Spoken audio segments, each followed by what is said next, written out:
بسم الله الرحمن الرحيم. الحقيقة احنا في اليوم في ندوة بينظمها قسم المناهج وطرق التدريس اللغة الإنجليزية، في الندوة بعنوان تطوير مناهج وطرق تدريس اللغة الإنجليزية للأغراض الخاصة. والحقيقة لا أحد يختلف على أن اللغة الإنجليزية أصبحت لغة العلم في العالم، وهي اللغة اللي أكثر انتشارا على شبكات التواصل الاجتماعي وعلى صفحات الإنترنت. معظم العلم مكتوب باللغة الإنجليزية. الحقيقة احنا ما بندرس لولادنا اللغة الإنجليزية، بندرسها كلغة فيها الاستراكشر وفيها حاجات كتير قوي، لكن ظهر اتجاه جديد في تدريس اللغة الإنجليزية بيتكلم على ان تدريسنا ومناهجنا لابد وان تكون وظيفية. وبقى في برانش في هذا الجزء بيتعلق بيه ان انا بدرس اللغة لأغراض خاصة تخدم المجتمع. على سبيل المثال الأطباء أو المجال الأكاديمي بصفة عامة، فيما يتعلق بكتابة البحوث، فيما يتعلق بتوثيق المراجع، هذا يحتاج إلى لغة معينة ربما تختلف في طبيعتها وتدريسها عن تدريس اللغة بصفة عامة اللي بتتضمن فيها الدراما والأدب والنقد والكلام ده كله. فالندوة بتحاول توضح هذه الجزئية، إن في فئات في المجتمع بتحتاج لغة معينة تتناسب مع طبيعة عملها ومع تخصصاتها. من أشهر الحاجات الموجودة إن عندنا خريجة وهي حاليا مدرس لغة في كلية سياحة وفنادق، عاملة برنامج لتدريس اللغة الإنجليزية لغرض أو لأغراض الخاصة بالسياحة واستقبال السائح والإقامة في الفنادق، كل ما يتعلق بالسياحة. تبقى عايزة اكسبريشنز معين وعايزة مصطلحات معينة تتناسب مع طبيعة الوظيفة اللي بتقوم بيها. عندنا في العالم كله المبعوثين لما بيروحوا دول ناطقة باللغة الإنجليزية بيعملوا برنامج خاص للأزواج والزوجات المرافقين للمبعوث، وبيبقى البرنامج كله بيتعلق بالفانكشن والوظائف اللي هو احتياجاته هو عايز ايه.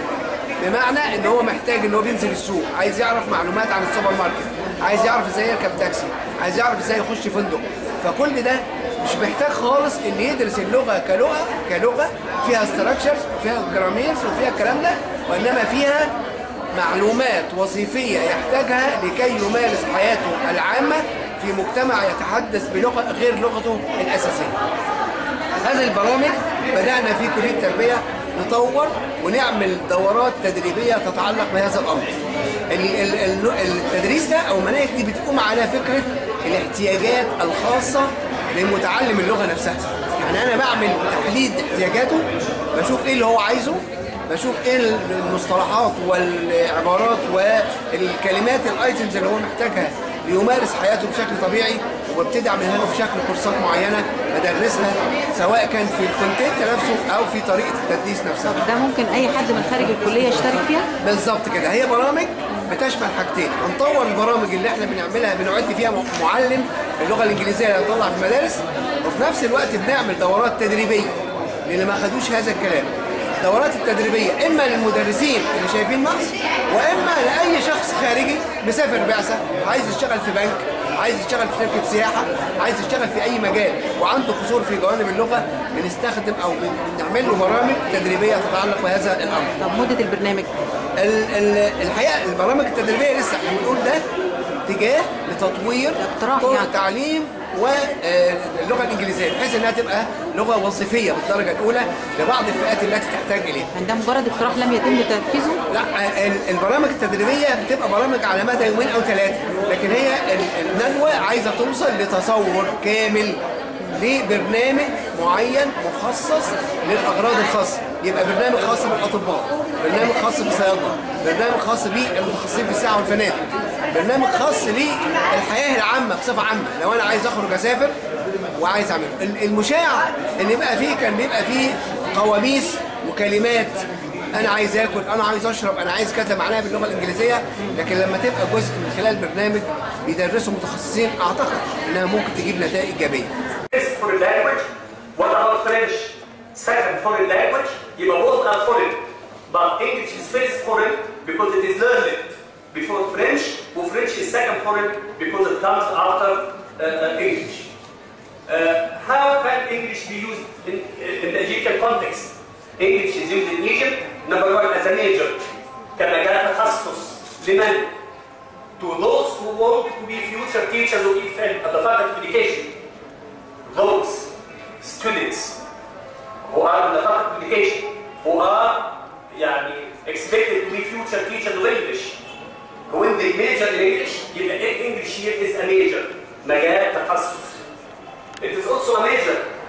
To whom?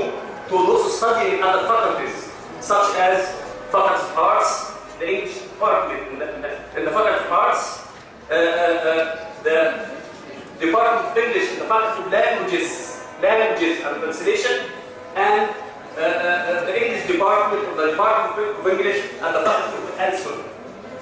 ولكن الكليات دي do not graduate teachers, لكن it is used as a major. Number 2, English is used as one of the courses or subjects taught in the schools at the university level. في المرحلة ما قبل التعليم الجامعي نلاقي اللغة الإنجليزية as a course, as a subject, like mathematics, social studies, science. English is a course. قد تكون اللغة الإنجليزية one of the requirements. أحد متطلبات الكلية، أحد متطلبات الجامعة. يبقى it is studied as one of the faculty or university requirements at the university level. In addition to these points, we have English as a medium of teaching, particularly to those studying at the Faculty of Medicine, Engineering, Computer Science, Faculty of Science, and so on. بتدرس اللغة الإنجليزية بتعتبر قناة التدريس لبعض المواد الدراسية المختلفة في كليات زي Medicine, Engineering, and Computer Science. This leads us to English for specific or special purposes. Shortened ECB.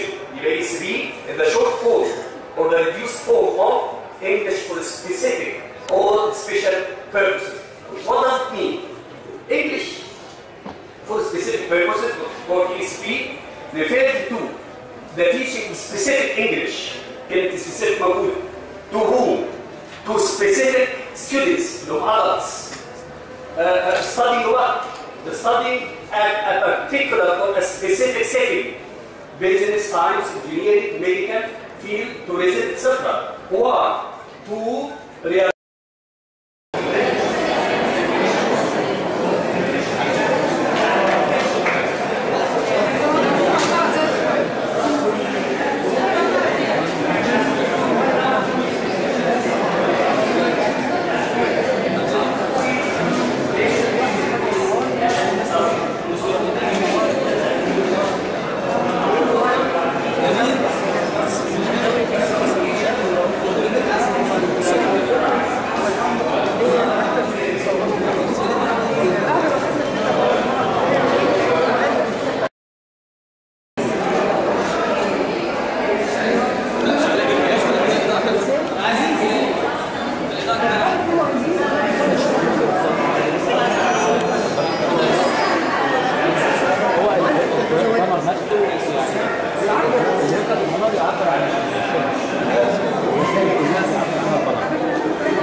النهارده شاركنا في المعرض للاطفال ذوي الاحتياجات الخاصه للاغراض الخاصه عشان تعلمهم اللغه الانجليزيه بوسائل وانشطه بتبسط عليهم ازاي اللغه الانجليزيه قد ايه هي مهمه ولازم ان احنا نحافظ عليها، ونبدا معاهم من صغرهم طبعا بالانشطه دي. استخدمنا اللي هي اللوحه الوبريه نعلمهم ازاي الحروف ويكونوا من عليها كلمات، واستخدمنا كمان مسرح العرائس.